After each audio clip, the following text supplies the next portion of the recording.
उत्तराखंड के हल्द्वानी में 38वें राष्ट्रीय खेलों के भव्य समापन समारोह का हुआ आयोजन। प्रदेश सीएम सहित सभी उत्तराखंड वासियों ने किया गृह मंत्री अमित शाह का जोरदार स्वागत।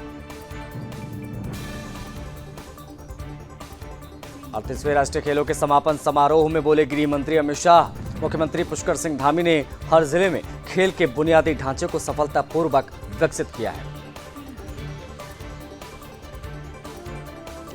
उत्तराखंड में आगामी चारधाम यात्रा को लेकर पर्यटन विभाग ने तेज की अपनी तैयारियां। गढ़वाल मंडलायुक्त विनय शंकर पांडे ने चारधाम यात्रा को लेकर की बड़ी बैठक। कहा, चारों धामों के कुत्ते ही यात्रा पर आने वाले यात्रियों को हर संभव सुविधा दी जाएगी।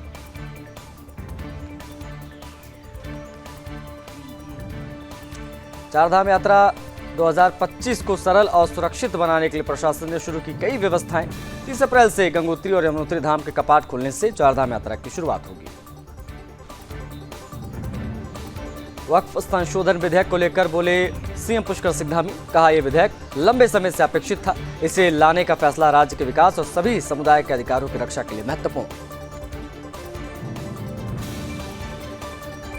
देहरादून जिला कलेक्ट्रेट में कैबिनेट मंत्री सुबोध उनियाल की अध्यक्षता में 20 सूत्रीय कार्यक्रम की समीक्षा बैठक का आयोजन।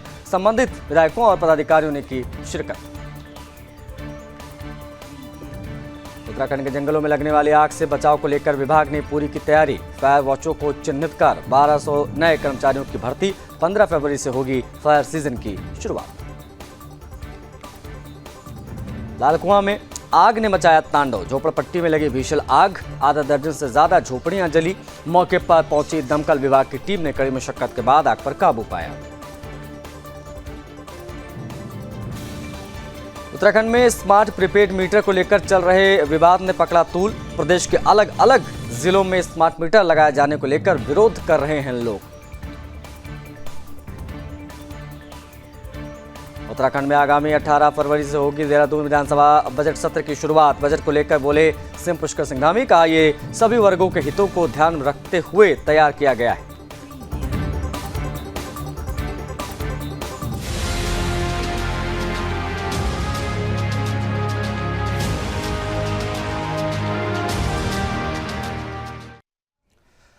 नमस्कार, सुदर्शन न्यूज देख रहे हैं आप और मैं आपके साथ आशीष प्रमोद गोस्वामी। और समय है अपना उत्तराखंड का, जिसमें हम उत्तराखंड की तमाम महत्वपूर्ण खबरें आपसे साझा करेंगे, आपको बताएंगे। शुरुआत एक बड़ी खबर के साथ करेंगे। देखो, उत्तराखंड में स्मार्ट मीटर का जो विवाद है वो रुकने का नाम नहीं ले रहा है। इनफैक्ट वो काफी तूल पकड़ रहा है। बढ़ते विवाद पर सीएम धामी ने भी इस पर प्रतिक्रिया दी है और उनका सख्त रवैया भी यहां देखने को मिला है। देखिए, स्मार्ट मीटर को लेकर उन्होंने कड़े निर्देश दिए हैं। विधायकों के घरों से स्मार्ट मीटर लगाने की शुरुआत की जाए, ये बड़ी जानकारी इस वक्त की हम आपको दे दें। मुख्यमंत्री ने इसमें पहल की और कहा है कि शुरुआत जो है वो विधायकों के घर से की जाए स्मार्ट मीटर लगने की। आम लोगों से पहले मंत्री विधायकों के घर ये मीटर लगेंगे। निजी आवासों के साथ ही सरकारी आवासों पर भी ये स्मार्ट मीटर लगाए जाएंगे। स्मार्ट मीटर को लेकर लोगों में जागरूकता फैलाने का भी निर्देश दिया गया है। लोगों के बीच फैली भ्रांतियों को दूर किया जाए। प्रमुख ऊर्जा सचिव डॉक्टर आर मीनाक्षी सुंदरम ने यह जानकारियां साझा की हैं। देखो, उत्तराखंड में स्मार्ट प्रीपेड मीटर को लेकर विवाद लगातार बढ़ रहा है। कई जिलों में जनता और जनप्रतिनिधियों ने इसका जमकर विरोध किया। खासतौर पर कुमाऊं क्षेत्र में इसे लेकर नाराजगी ज्यादा दिखाई दी। कांग्रेस विधायक तिलक राज बेहरा ने तो इन मीटरों को सड़क पर फेंक कर अपना विरोध जताया।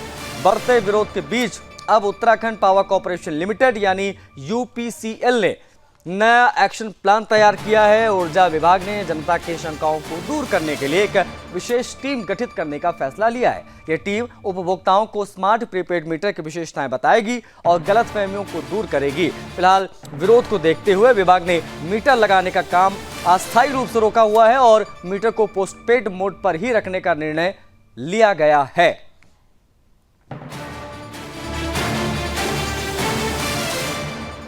हमारे bureau chief Krishna Kumar connect हो गए, उनसे हम बातचीत करेंगे। कृष्ण कुमार, क्या स्थिति है इस वक्त प्रीपेड मीटर का जो पूरा विवाद है उसको लेकर? मुख्यमंत्री को क्यों दखल देना पड़ा और मुख्यमंत्री ने क्या निर्देश दिए हैं इस पूरे मामले को देखते हुए?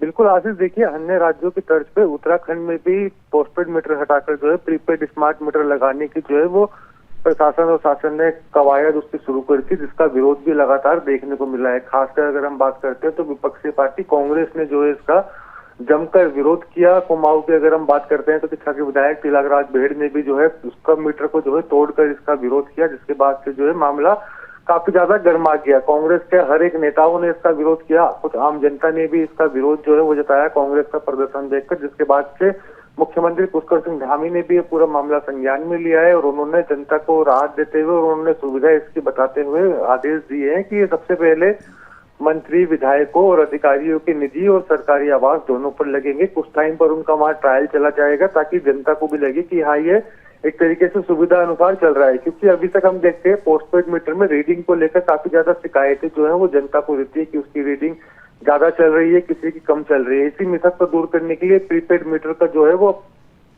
मॉडल अपनाया जा रहा है, लेकिन इसका विरोध जो है वो देखा जा रहा है। इस विरोध को शांत करने के लिए पहल शुरू करी गई है। आज से ही तमाम विधायकों के घर में और मंत्रियों के घर में प्रीपेड मीटर लगना जो है वो शुरू हो चुके हैं। आने वाले दिनों में इसके रुझान भी सामने आएंगे और एक स्पेशल टीम भी जो है वो विद्युत विभाग द्वारा बनाई गई है, जो आम जनमानस को ग्राउंड जीरो पर जाकर जो है प्रीपेड मीटर के लिए जागरूक करेगी, ताकि सभी जनता इसके, जिस तरीके से अन्य राज्यों में भी जनता इसका लाभ उठा रही है, जितनी बिजली वो खर्च कर रही है सिर्फ उतना ही रिचार्ज उसको करना पड़ रहा है। तो ऐसी जागरूकता अभियान जो है यूपीसीएल की तरफ से चलाया जाएगा। आने वाले दिनों में इसके जब रुझान सामने आएंगे विधायक नहीं, क्या इन सब चीजों को लेकर कृष्णा क्या इन तमाम चीजों को लेकर कोई कंफ्यूजन की स्थिति है? क्या चीजें पहले स्पष्ट नहीं की गई थी? क्योंकि कई अधिकारियों के हमने बयान भी सुने थे, दिखाया भी था कल हमने, कई अधिकारी ये कहते कि ये प्रीपेड नहीं है, ये सिर्फ स्मार्ट मीटर है।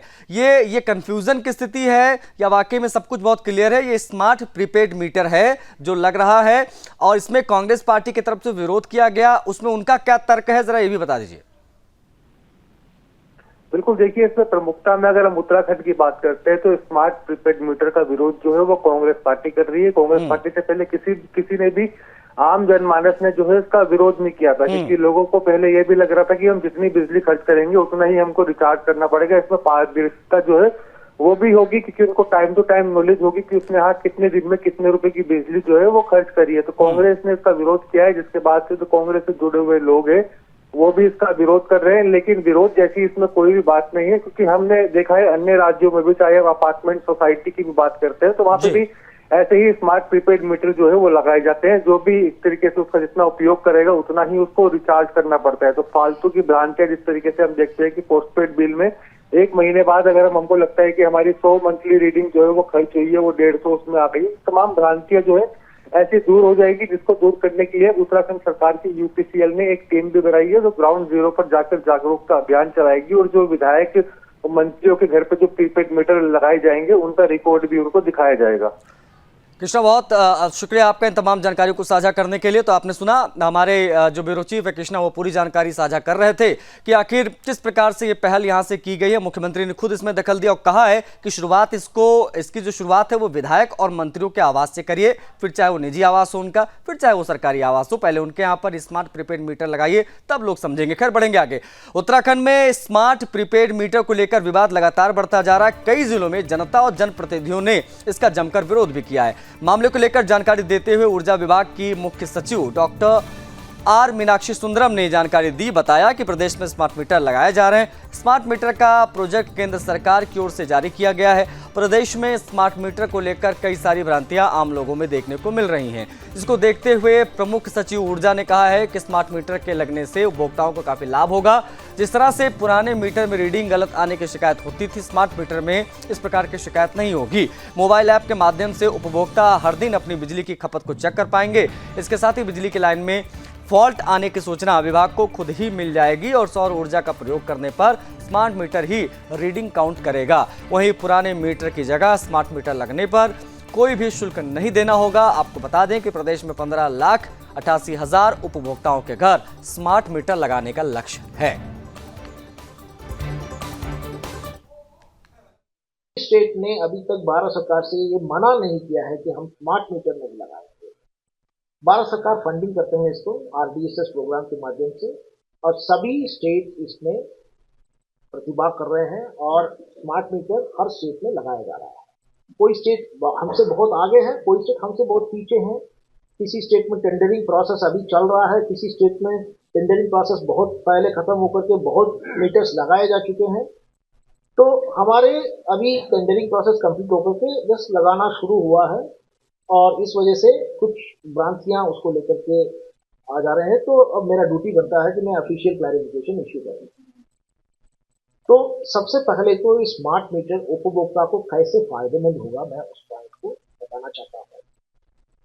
अभी आप यूपीसीएल के जो grievance redressal platform online platform है उसको देख लीजिए, या आप सीएम हेल्पलाइन देख लीजिए, या कहीं पर हम लोग कैंप लगाते हैं उसमें चेक कर लीजिए।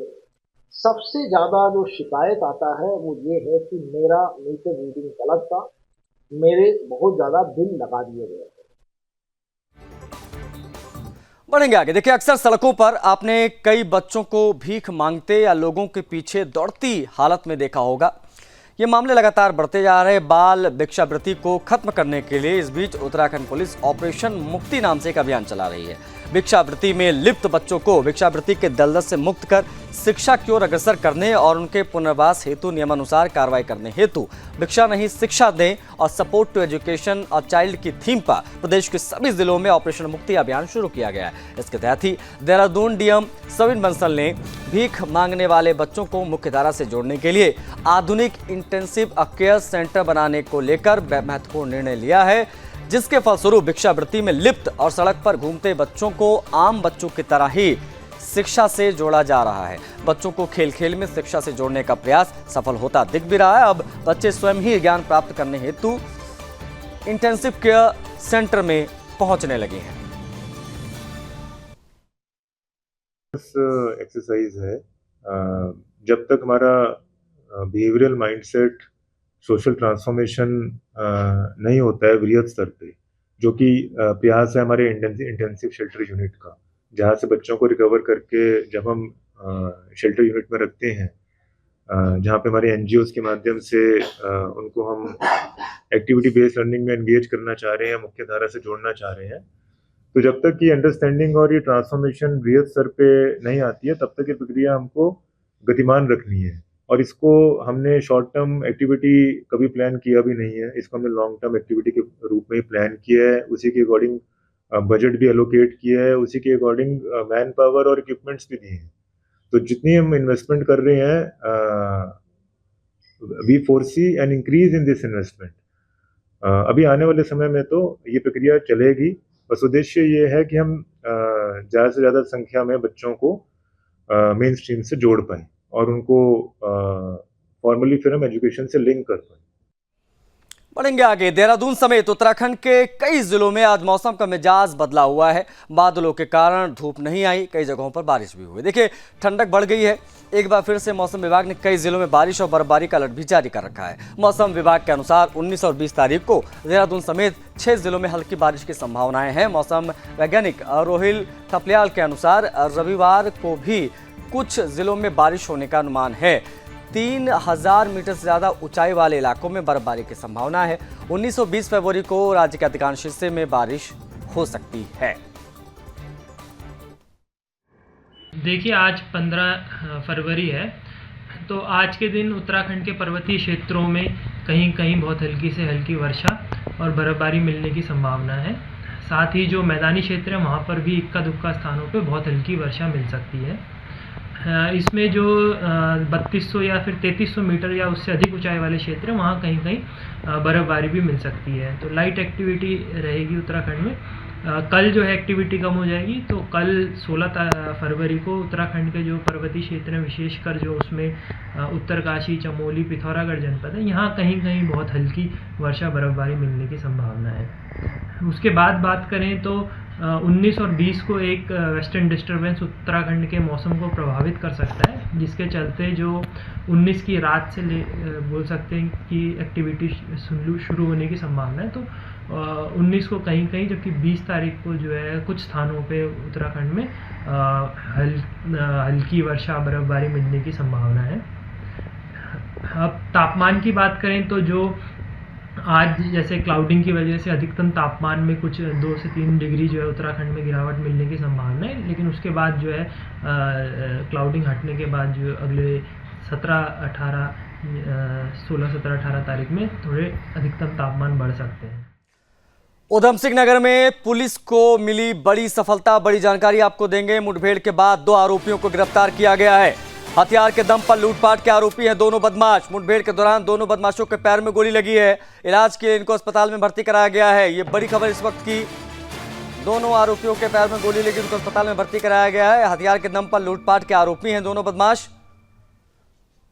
मुठभेड़ के दौरान जब जवाबी फायरिंग पुलिस की तरफ से की गई तो दोनों के पैर में गोली लगी।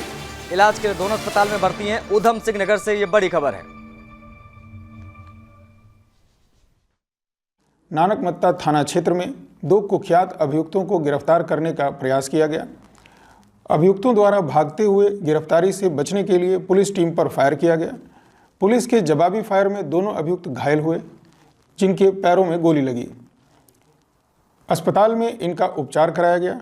उपचार के उपरांत इनसे गहनता से पूछताछ की गई। पूछताछ में इन्होंने अपना नाम अली जमा, जो शाहजहांपुर का रहने वाला, और जुबैर, जो बरेली का रहने वाला है, बताया।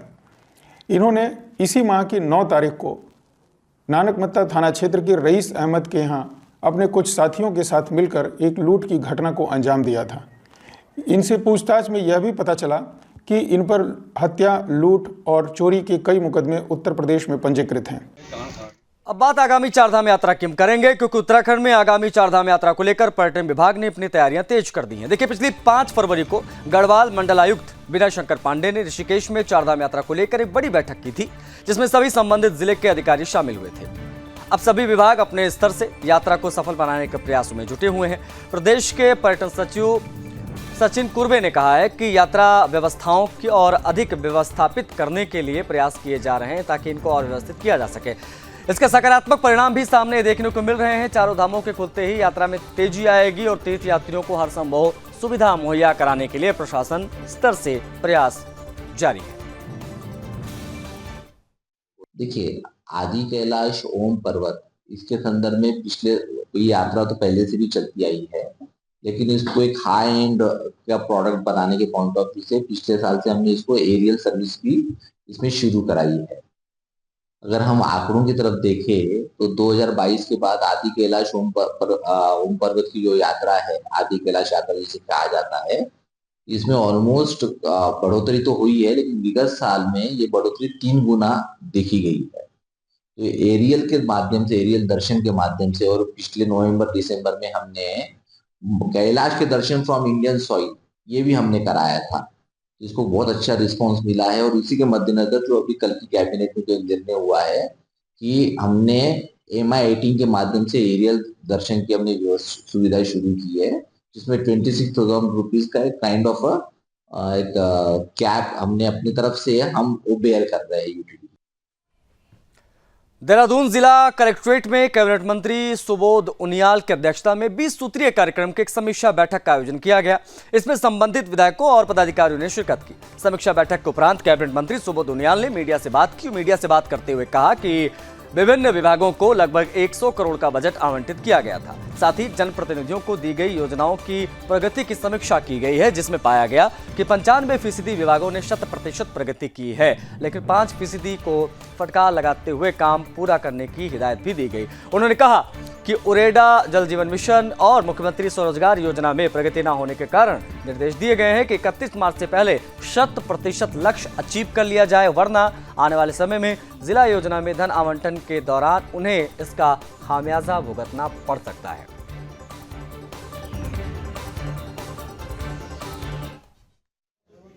उनका 99 करोड़ 98 लाख का करीब 100 करोड़ का बजट था, जो विभिन्न विभागों में आवंटित किया गया था, और जनप्रतिनिधियों के अनुसार जो योजनाएं आवंटित की गई थी उनकी प्रगति की समीक्षा की है कि आखिर प्रोग्रेस क्या है। कुछ विभागों में करीबन 95% विभागों के द्वारा प्रगति तकरीबन 100% है, लेकिन कुछ विभागों में खासकर उरेडा और जल जीवन मिशन को के कार्यक्रम में और मुख्यमंत्री स्वराज योजना में प्रगति धीमी थी, तो उनको निर्देश दिया गया कि इसको तत्काल 31 मार्च से पहले पूरी तरह 100% इसका अचीवमेंट कर लिया जाए, ताकि आने वाले जो जिला योजना की बजट में उनके विभाग को तवज्जो दिया सके। अन्यथा ऐसे विभाग जो काम पूरा नहीं कर पा रहे उनको आने वाले निश्चित रूप से जिला योजना में उनको धन आवंटन में मतलब कहीं ना कहीं भुगतना पड़ेगा। दूसरा 20 सूत्री कार्यक्रम में कुछ जो कमियाँ थी, जिला योजना में बहुत अच्छी प्रोग्रेस है। 20 सूत्री कार्यक्रम की जो मैं आपको बताया कि कुछ जल जीवन मिशन और उरेडा ऐसे कुछ कार्यक्रम, कुछ विभाग हैं जिनके कार्यक्रमों में भी पूरी तरह से अचीवमेंट नहीं किया इन्होंने। और साथ ही साथ जो खनिज न्यास है उसके अंतर्गत जो विगत वर्ष स्वीकृतियाँ दी गई, 60% पैसा रिलीज कर दिया गया था, अब शेष पैसे को रिलीज करने का निर्णय लिया गया। और साथ ही जो कुल 16 करोड़ रुपए के आसपास इस समय खनन न्यास में है, उसमें कमिटेड बजट के अलावा बाकी नई योजना के लिए विधायकों से योजनाएं शीघ्र, जो सोशल सेक्टर की योजनाएं और इंफ्रास्ट्रक्चर सेक्टर की योजनाएं जो खनन न्यास में दी जाती हैं, उनमें खासकर स्कूल शिक्षा और स्वास्थ्य पर ज़्यादा फोकस करते हुए प्रस्ताव जिलाधिकारी को शीघ्र प्रेषित करने के लिए कहा। उत्तराखंड में 15 फरवरी से फायर सीजन शुरू हो रहा है। वन विभाग ने जंगलों में लगने वाली आग से निपटने के लिए सभी तैयारियां भी इस बाबत पूरी की हैं। मामले को लेकर अपर प्रमुख वन संरक्षक निशांत वर्मा ने बताया कि फायर वॉचर का चिन्हीकरण कर लिया गया है। इसके साथ ही 1200 कर्मचारियों की भर्ती भी कर ली गई है, जिन्हें ट्रेनिंग दिया जा रहा है, जिसके साथ ही आपदा प्रबंधन विभाग के आपदा मित्रों को भी विभाग मदद उनसे लेगा।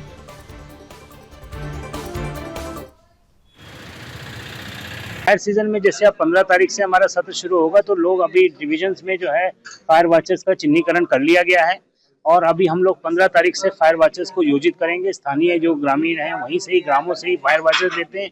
इसके साथ साथ जो है हमारे अपने जो है कुछ पिछले साल में, हम एक साल की बात करें तो करीब 1200 से अधिक नए अपॉइंटमेंट्स हुए हैं, जिसमें कि फॉरेस्ट गार्ड और फॉरेस्टर जो हैं वो हमारी सेवा में आए हैं, तो उनको भी प्रशिक्षण देने का काम कर रहा है। तो ये 1200 का ह्यूमन रिसोर्स भी ऐड हुआ है।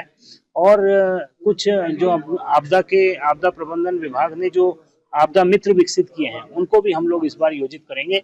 और उसी के साथ साथ जैसे हमारा शीतला खेत मॉडल चल रहा है, जहाँ पे जो वनाग्नि प्रबंधन समिति है वही एक प्राइमरी रिस्पॉन्डर बना हुआ है, तो उसी तरह से हम लोग उस मॉडल को ही अन्य वन प्रभागों में भी क्रियान्वित कर रहे हैं। उसके लिए अब तक जो है 15 वन प्रभागों ने करीब जो है 1000 से अधिक लोगों को वहाँ पे एक्सपोजर विजिट कराई है और उनको निर्देश है कि जो है वो अपने अपने स्थानों में भी इसी तरह के मॉडल को विकसित करें।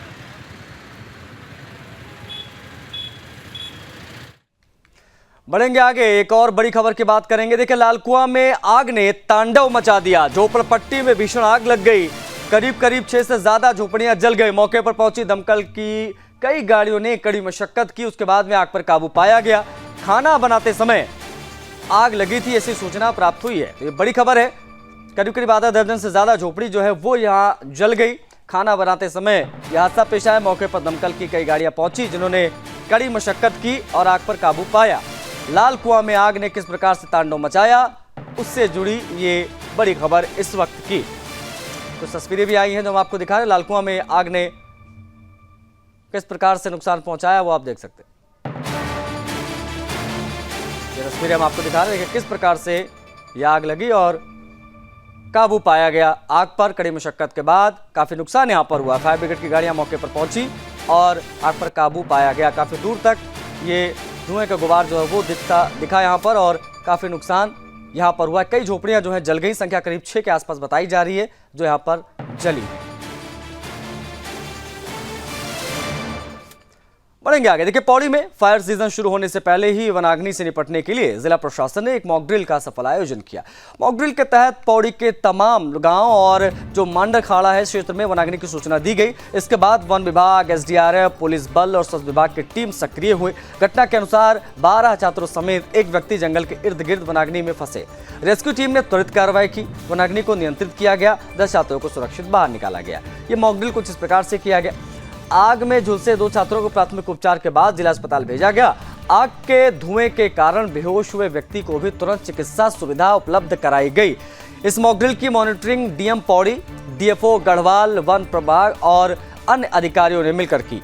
कंट्रोल रूम से आवश्यक दिशा निर्देश भी दिए गए, जिसमें ऑपरेशन को बेहतर तरीके से संचालित किया जा सके। इस अभ्यास का उद्देश्य आग लगने की स्थिति में त्वरित और प्रभावी रेस्क्यू ऑपरेशन सुनिश्चित करना था। पौड़ी में फॉरेस्ट फायर एक बहुत इम्पोर्टेंट मैटर है और कंटिन्यूसली हम लोगों को फॉरेस्ट फायर से डील करना पड़ता है। तो इसी क्रम में एक IRS का पूरा मॉक ड्रिल रखी गई थी और शासन स्तर से निर्देशों के क्रम में यहाँ ऑब्जर्वर भी SSP से थे। मल्टीपल डिपार्टमेंट्स ने इसमें पार्टिसिपेट किया। 2 साइट्स ऐसी रखी गई थी जहाँ पे मॉक ड्रिल होनी थी, एक सिगड़ और सेकंड हमारा तमलाग, और दोनों जगह पे कम्युनिटी पार्टिसिपेशन को भी, क्योंकि माननीय मुख्यमंत्री जी के द्वारा यही निर्देश दिए गए कि कम्युनिटी पार्टिसिपेशन के माध्यम से, जैसे पहले के समय में एक ओनरशिप होती थी, उसी लैंड पे हम लोगों को कम्युनिटी के एक्टिव इन्वॉल्वमेंट से फॉरेस्ट फायर को कंट्रोल करना है। तो हमारी इस साल की प्रिपरेशंस भी हो चुकी है। लगभग 119 किलोमीटर फायर लाइन जो हमें काटनी थी वो हम कटवा चुके हैं। 43,000 हेक्टेयर एरिया जो है हमारा फॉरेस्ट का, वहाँ कंट्रोल बनी हुई है। और फर्दर भी हम लोग इसे रेगुलरली मॉनिटर करेंगे। प्लेज किया जाना या युवा महोत्सव किया जाना और इस तरीके के जो भी हमारे कम्युनिटी अवेयरनेस के मॉडल हैं उनको भी हम लोग अप्लाई करेंगे। शीतला खेत भी हमारी जो एक सक्सेसफुल मॉडल है, उसके लिए एक टूर भी हमारा गया था, एक्सपोजर विजिट हुआ था। और उसी क्रम में अद्वानी में वैसे ही मॉडल को डेवलप करने के लिए 20 तारीख को उसको इनॉग्रेट भी करने वाले हैं। वनाग्नि जो है डिजास्टर एक्ट के तहत आपदा घोषित है। वनाग्नि जब बृहद स्तर पे आ जाती है तो सिर्फ वन विभाग नहीं, हमें अन्य विभागों से भी जो है सहयोग चाहिए होता है। तो ये जो मॉक ड्रिल है, ये सेंसिटाइजेशन प्रोग्राम था सभी विभागों के लिए कि वनाग्नि जैसी जब घटना हो जाती है और बृहद स्तर पे हो जाती है तो इनकी क्या क्या रोल्स हैं। तो इसी जो हमारी आज मॉक ड्रिल है, इसमें fire department, police department, health department, PRD jawans और सभी जो विभाग हैं, जल संस्थान, यूपीसीएल, इन सबको जो है सेंसिटाइज किया गया है। और इस मॉक एक्सरसाइज के तहत उनकी ट्रेनिंग की गई है कि अगर कोई आने वाले जो वनाग्नि सीजन है इसमें कोई वनाग्नि की घटना होती है जो बृहद स्तर की हो जाती है तो इनकी क्या दायित्व है, इनके क्या रोल्स हैं। तो हम आशा करते हैं कि ये जो आज की मॉक ड्रिल है ये काफ़ी आने वाले समय के लिए कारगर होगी। जो आईएमडी का फोरकास्ट है, इसमें जो है पूरा फरवरी शुष्क होने की संभावना जताई गई है। तो आने वाला सीज़न काफ़ी चैलेंजिंग है, लेकिन इस चैलेंजेस को देखते हुए हमारे द्वारा कई सारी तैयारियाँ की गई है। टोटल 4,300 हेक्टर्स में हम लोगों द्वारा कंट्रोल बर्निंग किया गया है। 119 किलोमीटर्स की जो फायर लाइन से इसको क्लियर किया गया है। मोर देन 250 हमारे फायर वॉचर्स 16 तारीख से तैनात हो जाएंगे। 25 व्हीकल्स जो है हम लोग इन कार्यों के लिए लगाएंगे। तो सारी तैयारी हमारे स्तर से की गई है। पिरूल कलेक्शन का भी कार्य जो है वो लगातार चल रहा है। और वर्तमान में जो शासन द्वारा एक निर्णय लिया गया है कि कम्युनिटी को कैसे इंगेज किया जाना है, उस पर भी हमारे द्वारा काम कार्य किया जा रहा है। तो हम लोग अपेक्षा करते हैं कि ये जो सारी हमारे द्वारा मेजर्स लिए गए हैं इसमें आने वाले सीजन में हमें काफ़ी मदद होगी। इंडियन फॉरेस्ट एक्ट और वाइल्ड लाइफ प्रोटेक्शन एक्ट के तहत जंगल में आग लगाना एक दंडनीय अपराध है। और मेरी सभी से अपील है कि अगर ऐसी कोई शरारती तत्व की सूचना आपको मिलती है तो इसकी सूचना वन विभाग और अन्य पुलिस विभाग को दे। इनके द्वारा लगाई गई आग पे जो है रेलेवेंट सेक्शंस के अंडर जो है कार्रवाई की जाएगी। पिछले साल भी जो है हम लोगों द्वारा 8 ऐसे व्यक्तियों को पकड़ा गया था जिनके विरुद्ध जो है कार्रवाई अमल में लाई गई थी। तो इस साल भी जो है कार्रवाई अमल में लाई गई। तो इस खबर के साथ अपना उत्तराखंड में फिलहाल के लिए इतना ही। मुझे आज्ञा दीजिए। जय हिंद।